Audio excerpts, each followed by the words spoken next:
오늘 시간에는 너는 내 언약을 지키라 라는 제목을 가지고 말씀 증거하도록 하겠습니다. 제목을 함께 따라하겠습니다. 너는 내 언약을 지키라. 지금 우리가 살아가고 있는 시대는 누군가의 지시나 명령을 받는 것을 굉장히 불편해하는 그런 시대입니다. 과거 권위주의의 반감으로 인해서 이 명령이라는 단어 자체에 거부감을 느끼고 있습니다. 그래서 요즘은 지시하기보다는 부탁을 하고 또 어떤 명령을 하기보다는 조용히 의견을 물으면서 함께 이렇게 세워가는 그런 분위기가 형성되어지는 것들을 보게 되어집니다. 어찌 보면 이렇게 서로를 존중하는 문화는 분명 바람직하게 이루어져 가고 있음을 보게 됩니다. 그런데 문제는 무엇이냐면 반드시 세워지고 따라야 할 어떤 권위와 바른 명령에 이르기까지 거부감을 나타내는 경우가 있기 때문이라는 것입니다. 하나님의 말씀에 대해서도 조차 이 말씀에 대해 이거는 괜히 오래된 옛날 이야기에 불과하고 고리타분하고 꼭 이렇게까지 지켜야 하는가라고 반문하는 그런 시대에 우리가 살고 있다라는 것입니다.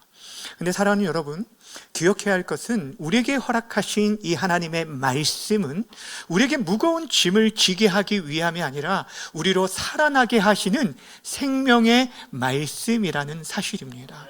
우리로 하여금 이 말씀에 순종할 때 우리가 생명을 얻게 되어지고 또한 이 말씀이 궁극적으로 우리를 복되게 만든다라는 것이에요. 마치 여러분, 교통 신호가 있는 것은 운전자로 하여금 불편을 주기 위해 있는 것이 아니라 우리의 생명을 지켜주기 위한 것과 마찬가지인 거예요. 여러분, 신호를 위반해 보신 적이 있을지 모르겠는데, 여러분, 신호를 위반하면 좀 더 빨리 갈 수 있을지 모르고 내가 자유로울 수 있을지 모르지만 궁극적으로 그 끝은 위험이 기다리고 있는 것이에요. 오늘 제목에 뭐라고 말씀드렸냐면 너는 내 언약을 지키라입니다. 이 제목을 볼 때 여러분 마음 가운데 또 무엇을 지키라고 하는가라고 하면서 마음의 부담을 느끼시는 분이 계실지 모르겠습니다. 근데 사랑하는 여러분, 오늘 이 말씀은 우리에게 부담을 주기 위한 말씀이 아닙니다. 오늘 본문을 우리가 자세히 보다 보면 하나님께서 이미 우리들에게 약속하신 바가 있고 자신이 누구인지 우리에게 계시하시고 그 모든 것을 누가 이루시는지를 말씀해 주시면서 그 언약 안에 우리가 참여하고 동참하도록 우리를 격려하는 말씀이 오늘 본문 말씀이다라는 것입니다. 오늘 이 본문 말씀을 우리가 이해하기 위해서는 우리가 이전의 말씀을 우리가 좀 생각해 봐야 하는데, 우리가 지난 시간에 살펴봤던 것이 창세기 12장 말씀입니다. 하나님께서 아브라함에게 찾아오셨어요. 그를 일반적으로 선택하시고 너를 복되게 하겠다, 천하 만민이 너를 통해서 복을 받을 것이다, 큰 민족을 이루게 하실 것이다 라고 약속해 주셨어요. 근데 그 약속을 받았음에도 불구하고 당장 이 아브라함의 삶이 새롭게 변화된 것이 아니에요. 어떤 약속의 성취가 눈에 보이지 않았다라는 거예요. 오히려 여러 상황과 그 환경들은 그로 하여금 염려와 두려움을 갖게 만들었어요. 근데 그때마다 하나님께 그에게 다시금 찾아가셔서 그 약속을 재확인시켜 주시고 또 확인시켜 주었어요. 때로는요, 밤하늘에 별을 쭉 보여주면서 야, 네 자손이 이와 같이 별과 같이 수없이 많아질 거야 라고 말씀해 주셨고, 또 너가 거하고 있는 이 땅을 너에게 주겠다라는 약속을 당시 고대 근동의 언약 체결 방식을 쫓아서 쪼갠 고기 사이로 하나님께서 지나가시면서 이 일들은 반드시 내가 이룰 것이야 라고 하면서 약속해 주신 바가 있습니다. 근데 문제는 여러분, 이 아브라함에게 하나님께서 처음 말씀하셔서 하란을 떠났을 때의 나이가 몇 세였냐면 아브라함이 75세의 나이였습니다. 근데 10년이 지나도록 가나안 땅에서 땅 한 평도 자기의 소유로 갖지 못했고 큰 민족은커녕 이 대가 끊어질 위기에 있었다라는 것이에요. 여러분, 그때 아브라함과 사레가 어떻게 행동한 줄 아십니까? 하나님의 약속을 참고 기다리기보다는 오히려 인간적인 방법과 계획을 통하여서 그 언약을 이루려고 하였어요. 그래서 사레의 여종인 하갈을 통하여서 아이를 낳게 되어집니다. 그럼 문제가 해결됐을까요? 아닙니다. 오히려 문제와 갈등은 더 크게 발생하게 돼요. 이때 태어난 아들의 이름이 이스마엘입니다. 따라합시다. 이스마엘. 이때 아브라함의 나이가 86세였다라고 성경 16장 마지막 절에서 말해주고 있고, 이제 오늘 본문 17장이 이어서 시작됩니다. 오늘 우리가 이 17장 본문을 통해서 세 가지를 살펴볼 텐데, 첫 번째 우리가 살펴볼 내용은 전능하신 하나님께서는 침묵의 시간 속에서도 그 약속을 잊지 않으신다라는 것입니다. 1절 말씀 함께 읽겠습니다. 시작. 아브라함이 9세 때에 여호와께서 아브라함에게 나타나서 그에게 이르시되 나는 전능한 하나님이라 너는 내 앞에서 행하여 완전하라. 아멘. 자, 앞에서 16장 마지막에 아브라함의 나이가 이스마엘을 낳았을 때 나이가 86세라고 했습니다. 자, 수학 시간은 아니지만 오늘 보면 1절에 보면 아브라함의 나이를 몇 세라고 소개하냐면 99세입니다. 자, 그렇다면 그 공백이 몇 년이 되죠? 13년이라는 공백이 있습니다. 그러니까 지금 하나님께서 13년 만에 아브라함에게 다시금 말씀해 주셨다라는 거예요. 여러분, 이 13년 동안 하나님 말씀이 없었다라는 것은 어찌 보면 아브라함과 사레의 불신에 대한 하나님의 침묵의 시간이었다라고 할 수가 있을 것입니다. 여러분, 그동안 아브라함이 어떻게 지냈을까요? 아마 우리가 보지는 못했고 성경에 기록이 되어 있지는 않지만 그 13년 동안 어린 이스마엘이 자라나는 모습을 보면서 그 아들로 만족하며 그냥 평범한 일상을 살았을 거예요. 그러면서 자연스럽게 하나님께서 처음 그를 만나주시고 말씀하신 약속과 사명은 잊고 살았다는 거예요. 근데 중요한 건 무엇일까요? 아브라함은 잊었어도 하나님은 그 약속을 잊지 않으셨다라는 거예요. 오히려 여러분, 인간의 소망이 완전히 끊어진 그때, 인간의 힘으로는 더 이상 생명을 이어갈 수 없는 그때에 하나님께서 아브라함에게 찾아오셨어요. 그러면서 하신 첫 번째 말씀이 무엇이냐면 나는 전능한 하나님이다 라는 말씀이었어요. 뭐라고 말씀하셨다고요? 나는 전능한 하나님이라. 여러분, 왜 하필 여러 하나님의 이름이 있지만 왜 전능한 하나님이라고 말씀해 주셨을까요? 아브라함으로 하여금 하나님이 어떤 분인지를 알고 믿고 그 약속을 붙들라고 말씀하고 있는 것이에요. 여러분, 지금 아브라함은 사실 약속을 붙들고 살아가는 것이 결코 쉬운 시간이 아니었습니다. 왜냐하면 그는 나이 많아 늙었고 그 아내 사레 또한 경수가 이미 끊어진 상태예요. 다시 말씀드리면 그의 인간적인 상태로서는 그 약속은 끝난 이야기라는 거예요. 근데 하나님께서 지금 하신 말씀이 무엇이냐면 이 언약을 너가 이루는 것이 아니라 내가 이루겠다라고 말씀하고 계시는 거예요. 그래서 2절부터 여러분이 자세히 읽으시면서 발견하셨는지 모르겠는데 8절까지 쭉 보시다 보면 하나님께서 친히 내가라는 주어를 여러 차례 사용하시면서 그 일을 하나님께서 이루실 거라고 말씀해 주셔요. 그래서 그 약속을 재확인시켜 주는데 뭐라고 말씀하시냐면 내가 너로 크게 번성하게 하겠다. 내가 너로 여러 민족의 아버지가 되게 하겠고 내가 너와 언약을 세우겠다. 내가 너와 내 후손의 하나님이 되고 내가 이 땅을 영원한 기업으로 너에게 주겠다라고 말씀하셔요. 여러분, 여기서 강조하고 있는 것이 무엇일까요? 누가 주체가 된다는 겁니까? 하나님께서 친히 그 일을 행하시겠다. 어떤 하나님이요? 전능하신 하나님이 그 일을 친히 이루실 것을 말씀해 주고 있는 것입니다. 사랑하는 여러분, 그러면서 하나님께서 그 언약이 반드시 이루어질 것을 어떻게 알려주시냐면 바로 그의 이름을 아브람에서 아브라함으로 바꿔줍니다.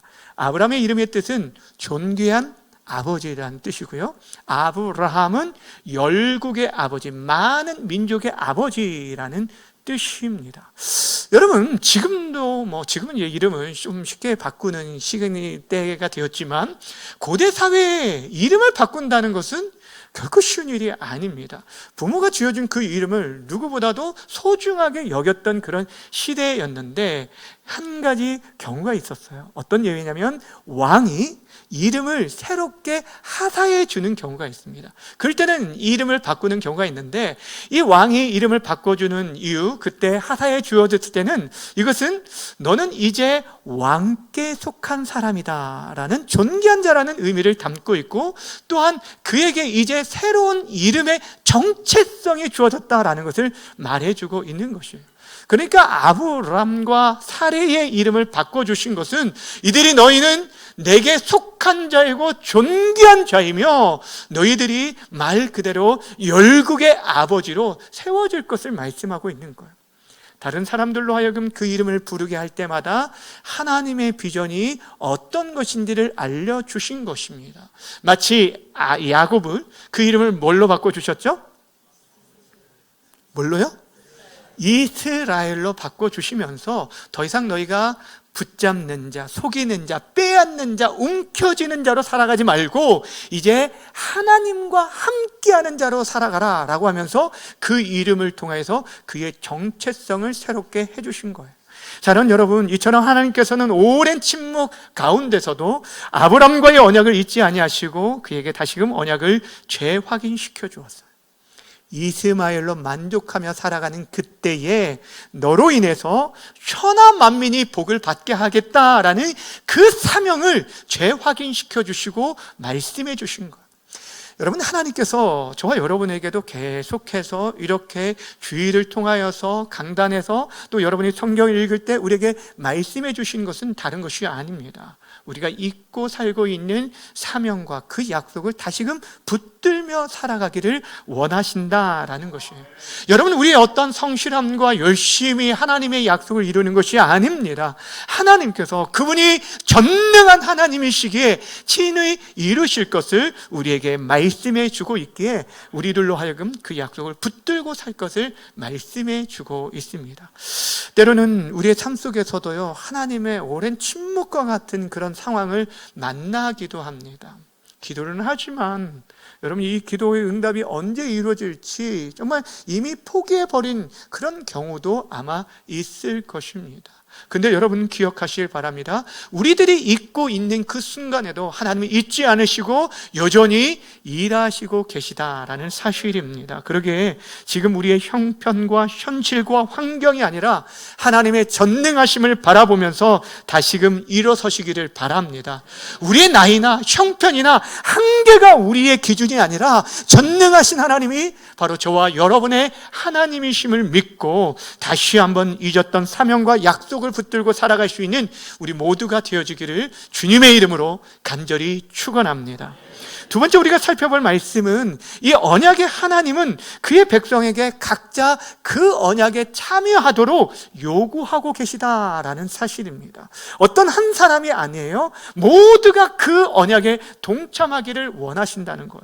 여러분, 하나님께서 전능하신 하나님으로 자신을 계시해 주시고 언약을 친히 이루시겠다라고 분명히 말씀하시고 난 후에 비로소 아브라함에게 한 가지 명령을 하십니다. 9절 말씀 함께 읽습니다. 시작. 그런즉 너는 내 언약을 지키고 내 후손도 대대로 지키라. 아멘. 여러분, 이 순서가 중요합니다. 먼저는 하나님께서 내가 이루겠다라고 말씀하시고 그런즉 너는 내 언약을 지키라 라고 하면서 언약에 대해서 얘기를 하시는 거예요. 그러니까 여러분, 우리에게 주시는 이 언약에 대한 것들 지키라고 하셨어요. 이게 무거운 짐이 아니라 이미 하나님께서 주신 약속과 하나님이 어떤 분인지를 붙들고 나아갈 때 이것이 더 이상 무거운 짐이 아니라는 것을 알게 되는 것입니다. 언약의 표징으로 요구하신 것이 무엇입니까? 10절 읽습니다. 시작. 너희 중에 남자는 다 할례를 받아라. 이것이 나와 너희와 너희 후손 사이에 지킬 내 언약이니라. 아멘. 아브라함과 그의 후손들이 반드시 지켜야 할 언약은 바로 할례였습니다. 여러분, 할례가 무엇입니까? 남성 생식기에 포피를 베는 것, 지금으로 말하면 포경수술과 같은 것인데, 이것을 통해서 지금 하나님께서 언약을 맺겠다라고 얘기를 하시고 언약의 표징으로 세워주셨는데, 그 언약의 대상을 누구라고 말씀하고 있냐면 아브라함의 집에 있는 태어난 자뿐 아니라 그들이 돈으로 산 이방인에 이르기까지, 종에 이르기까지 그 집안에 있는 모든 남성들은 다 할례를 행할 것을 얘기하고 있습니다. 난지 8일이 되어지면 할례를 행하라. 그리고 그것을 행하지 않는 자는 내 백성에게서 끊어질 것이다 라고 얘기합니다. 무엇을 얘기하냐면 더 이상 하나님의 보호와 그 은혜 안에 살 수 없게 될 것을 얘기하고 있어요. 근데 여러분, 이 말씀을 잘 보시면 바꾸어서 생각해 보면 어떤 의미입니까? 여러분, 우리가 그 하나님의 언약을 붙들며 살아가게 되면 아브라함의 복이 누구의 복이 된다는 거예요? 우리의 복이 되어 우리가 누리게 되어지고, 그 하나님이 우리의 하나님이 되심을 말씀해 주는 약속이라는 거예요. 자, 그렇다면 여러분, 하나님께서 왜 굳이 사람의 몸에 그 언약의 징표를 새기게 하셨을까요? 여러분, 어떤 문서나 돌에 새길 수도 있는데도 불구하고 하필 몸에 그 언약의 징표를 가지도록 하셨을까? 하나님께서는 지금 아브라함 한 사람뿐 아니라 그를 통하여 그와 함께하고 있는 모든 사람들에게 이르기까지 그들 한 사람 한 사람이 언약의 당사자가 되도록 하기 위해서 한 사람 한 사람 그 언약에 참여하게 하기 위해서 그렇게 할례를 명하셨다라는 거예요. 여러분, 대표자 한 사람이 도장을 꽝 찍고 끝난 것이 아니었습니다. 여러분, 각 사람에게 할례를 행하도록 하여 몸의 책임으로 언약의 당사자가 되었음을 확인시켜 주고 있는 것이에요. 그래서 그 언약이 멀리 있지 않고 가까이 있음을, 그리고 그 언약 안에 살아가도록 하기 위함을 말씀해 주는 거예요. 여러분, 하나님은 우리가요 얼마나 그 연약한지를 아십니다. 그래서 우리가 하나님의 약속을 쉽게 잊어버리고 살기 때문에 그 몸의 책임으로 인해서 나는 지금 하나님의 언약 안에 있는 자이다 라는 것들을 계속적으로 평생에 걸쳐 잊지 않도록 새겨주신 것이에요. 그래서 여러분, 신약 성경에 보면 여러분, 이 유대인들이 실질적으로 그들의 신앙이 형식적으로 변질되기는 하였지만 이 할례만큼은 굉장히 철저하게 지켰던 모습이 왜 그러냐면 여기서부터 비롯되었기 때문입니다. 사랑하는 여러분, 중요한 게 무엇일까요? 오늘 우리 시대에도 그렇다면 이렇게 똑같이 할례를 행하라고 말씀합니까? 그렇지 않습니다. 그것이 우리의 구원을 보장해 주는 것이 아닙니다. 그럼에도 불구하고 여러분, 언약의 표징이 우리에게도 여전히 사라지지 않았다는 거예요. 성경은, 신약성경 우리에게 말씀합니다. 예수 그리스도를 믿는 모든 자들은 이미 마음에 할례를 받았다라고 말입니다. 여러분, 예수 그리스도의 십자가가 우리 심령 가운데 새겨진 언약의 표징이에요. 보이지는 않지만. 그래서 사도 바울이 뭐라고 말하냐면 육신의 할례가 아닌 마음의 할례를 받은 자가 참 이스라엘이요 참 하나님의 백성이다 라고 얘기하고 있어요.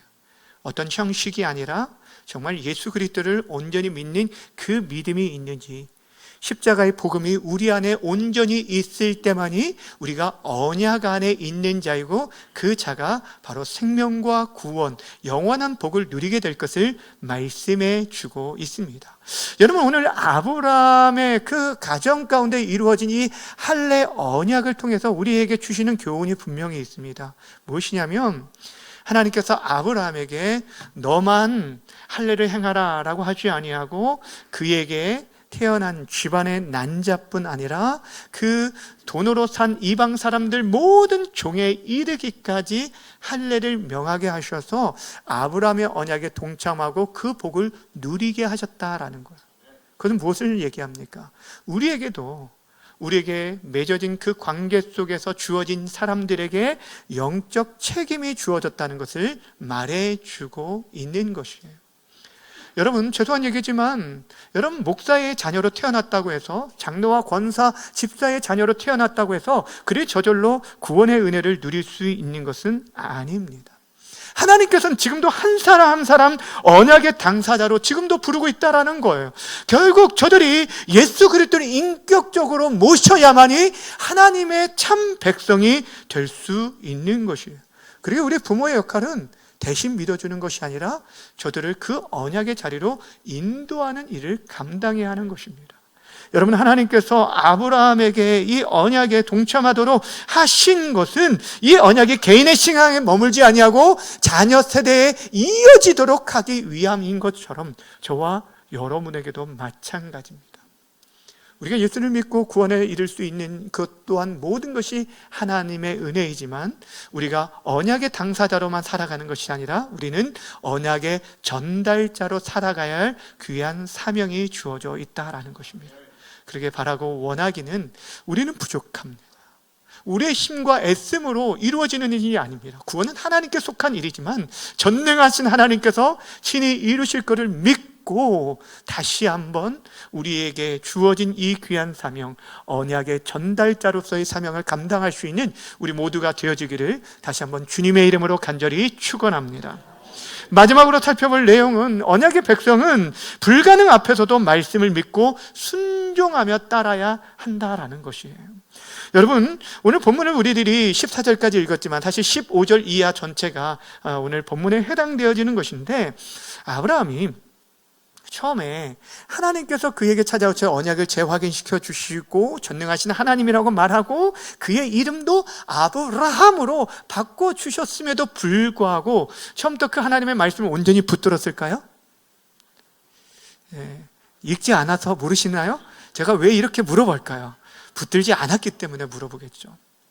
여러분, 공부를 잘하려면 출제자의 의도를 잘 알아야 돼요. 이게 왜 이렇게 물어보는지. 무엇을 얘기하냐면 지금 이 아브라함은 처음부터 하나님의 말씀을 온전히 붙들지는 못했습니다. 더욱이나 사라를 통해서 아들을 낳게 될 것이다 라는 얘기를 했을 때는 너무 황당한 나머지 어떻게 반응했냐면 17절에 이렇게 반응했어요. 함께 읽어볼까요? 시작. 아브라함이 엎드려 웃으며 마음속으로 이르되 100세 된 사람이 어찌 자식을 낳을까? 사라는 90세니 어찌 출산하리요? 하고 어떻게 했다고요? 엎드려 웃었다. 그리고 마음속으로 뭐라고 합니까? 100세 된 내가 뭔 소망이 있냐는 거예요. 그리고 사례는 10살 차이 나니까 90세니 어찌 출산하리요? 라고 얘기하고 있어요. 여러분, 여기서 웃었다라는 것은 기쁨의 웃음일까요? 그렇지 않죠. 황당한 거예요. 말도 안 된다라는 실소를 나타낸 것이에요. 그도 그럴 것이 하나님께서 처음 그에게 말씀하신 때가 75세였는데 지금이 99세니까 24년이 지나도록 어떠한 일도 일어나지 않았습니다. 그리고 지금도 더더욱 이전보다 더 불가능한 상태입니다. 그래서 이 아브라함이 오히려 하나님께 이런 얘기를 합니다. 하나님, 저 그런 것 바라지도 않으니까 이스마엘이나 잘 살게 해 주십시오 라고 얘기했어요. 여종에게서 태어난 이 아들이나 건강하게 잘 살게 해 주십시오 라고 부탁을 드린 거예요. 그런데 하나님은 그때 얘기를 합니다. 아니다. 사라를 통해서 너의 아들이 낳게 될 것이고 그의 이름을 이삭이라 라고 하라고 말씀해 주셨어요. 여러분, 이삭이라는 이름의 뜻이 무엇이죠? 이삭이라는 뜻이요? 웃음이라는 뜻이에요. 무엇이라고요? 웃음입니다. 여러분, 아브라함과 사라는 하나님의 약속을 온전히 믿지 못해서 죄송하지만 비웃음 가까운 웃음을 지었는데 하나님께서는 인생에 경험할 수 없는 하늘의 참된 기쁨과 웃음을 주기 위해서 그에게 이삭이라는 이름을 지어주셨습니다. 더 나아가서 이름뿐 아니라 이 아이가 언제 태어날지 그 시기까지도 분명하게 말씀해 주시는데 내년 이 시기가 되면, 즉 내년 이맘때가 되면 사라가 아이를 낳을 것이다 라고 말씀해 주셨습니다. 사랑하는 여러분, 지금 아브라함이 처음에 믿음이 있었다고요? 아닙니다. 계속적으로 흔들린 가운데 있었음에도 불구하고 그에게 말씀하신 하나님, 거듭해서 말씀하시고 또 사라를 통해서 아들을 낳고 그 이름과 그 시기까지 알려주심으로 말미암아 그 마음에 믿음이 자라나게 됩니다. 그리고 나서 드디어 하나님의 그 언약의 말씀을 그대로 순종하는 모습을 보여주는데 오늘 23절 말씀을 함께 읽겠습니다. 시작. 이에 아브라함이 이날에 그 아들 이스마엘과 집에서 태어난 모든 자와 돈으로 산 모든 자 곧 그 포피를 베었으니. 아멘. 여러분 잘 보세요. 당시에 어떤 의술이 제대로 갖춰져 있었겠습니까? 어떤 수술 후에 항생제나 어떤 치료제들이 있었는지는 잘 모르겠지만 그 수술을 감행한다는 건 쉬운 일이 아닙니다. 99세의 나이, 그리고 13살의 그 이스마엘, 그리고 집에 있는 모든 사람들 한 사람도 빠짐없이, 여러분 단순히 형식적으로 순종하는 척한 것이 아니라 뭐라고 성경이 말하냐면 자기에게 말씀하신 대로, 따라합시다, 말씀하신 대로 그대로 순종했다는 것. 이것이 아브라함의 믿음입니다. 여러분, 아브라함을 우리가 보통 부를 때 믿음의 조상이라고 말을 하지만 사실 아브라함이 처음부터 흔들림이 없는 그런 견고한 믿음을 가진 사람은 아니었습니다. 그 또한 쉼없이 흔들렸고 실패했고 하나님 말씀 앞에서 웃기까지 한 사람이었습니다. 그런데 그런 연약한 아브라함의 믿음을 세워주신 분이 바로 하나님이십니다. 하나님께서 그에게 말씀해 주시고 또 말씀해 주시고 말씀해 주셨어요. 여러분, 우리가 하나님의 말씀을 들어야 할 이유가 바로 여기에 있어요. 우리의 믿음은 들음에서 나고 들음은 여호와의 말씀, 하나 그리스도의 말씀으로 말미암기 때문입니다. 여러분, 믿음이라는 것은 우리의 상황에 불가능한 모든 것들이 사라질 때 생겨나는 것이 아닙니다. 불가능한 상황, 눈에 보이는 상황과 현실은 전혀 변하지 않는다 할지라도 나에게 말씀하신 그분이 하나님이시기에, 그분이 전능자이시기 때문에 그 말씀을 붙들고 어떤 것보다 더 확실한 증거로 붙들고 살아가는 것, 이것이 성경이 말하는 믿음이에요. 눈에 보이는 건 없어요. 그런데 어떤 것보다 더 확실하게 눈에 보이는 힘 있는 사람이 말한 것보다 더 능력 있게 붙들고 살아가는 것. 그래서 히브리서 11장 1절 믿음장에서 믿음에 대해서 이렇게 정의하고 있습니다. 함께 읽습니다. 시작. 믿음은 바라는 것들의 실상이요 보이지 않는 것들의 증거니. 아멘. 여러분, 보이지 않는 것들의 확실한 증거, 이것이 진짜 믿음입니다. 여러분, 때는 우리들도 그렇습니다. 우리들도 이렇게 흔들릴 수 있고 또 실패할 수 있고 또 하나님 말씀 앞에서 우리들 또한 웃음으로 넘어갈 때가 있을 수도 있습니다. 그런데 여러분, 하나님께서 우리에게 또 말씀하셔요. 내가 말한 바를 내가 친히 이루겠다. 내가 실행하겠다. 나는 전능한 하나님이다 라고 지금도 말씀하고 계십니다. 우리에게 필요한 것은 그분을 믿고 순종하며 그 언약에 동참하는 것입니다. 그럴 때 우리는 하나님의 일하심의 역사를 우리의 눈으로 목도하게 되어질 것입니다. 전에 사랑하는 여러분, 오늘 본문은 우리에게 분명하게 말씀해 주고 있습니다. 언약은 우리들이 애쓰고 노력하여 유지되어지는 것이 아니라 전능하신 하나님께서 친히 시작하시고 그분이 끝까지 이루실 은혜의 약속이라는 거예요. 그러기에 여러분, 오늘 너는 내 언약을 지키라 라는 것은 우리에게 무거운 짐을 쥐어주기 위함이 아니라 그 언약 안에 우리를 머물며 살라라고 부르시는 하나님의 초청과 같은 거예요. 이 안에 있을 때 우리가 정말 생명을 얻게 되어주고 정말 생명의 그 복을 누리고 복의 통로로 쓰임받게 되어질 거라는 것입니다. 오랜 침묵 속에서도 언약을 잊지 아니하시는 하나님을 신뢰하면서 그 은혜에 참여하는 자답게 믿음으로 살 것으로 우리를 부르고 계시다는 것입니다. 오늘 우리의 현실이 불가능해 보일 수 있지만 말씀을 붙들고 순종의 한 걸음을 내디딜 때 우리는 이 세상이 줄 수 없는 하늘의 참된 기쁨을 맛보고 경험하게 되어질 것입니다. 그리고 여러분에게 한 가지 제안을 드린다면, 여러분이 그동안 잊고 살고 있었던 사명이나 이미 포기해버린 기도 제목이 있다라고 한다면 다시 한번 하나님의 전능하심을 붙들고 기도에 무릎을 꿇는 우리 모두가 되어주기를 바랍니다. 여호와 하나님은 지금도 살아계십니다. 전능하신 하나님입니다. 우리의 기도를 외면치 않으시고 들으시고 응답하시는 분이십니다. 다시 한번 전능하신 하나님을 믿고 신뢰하며 나아가시되, 특별히 우리의 자녀들, 우리에게 맡겨진 영혼들이 이 언약 언약 안에 들어와 살아갈 수 있도록 남은 생에 힘을 다하여서 애쓰고 수고하며 돌아보며 섬길 수 있기를 부탁을 드립니다. 사랑하는 여러분, 이제 저와 여러분을요 영적 아브라함으로 세워주셨습니다. 이 귀한 사명 기억하시면서 언약의 당사자로 머물지 마시고 마침표를 찍지 마시고 언약의 전달자로서 마지막까지 이 귀한 사명 잘 감당할 수 있는 우리 중앙교회 모든 성도님들 다 되셔서 특별히 올 한 해 하나님의 일하심의 놀라운 역사를 경험하는 기적의 주인공들 다 되시기를 주님의 이름으로 간절히 축원합니다.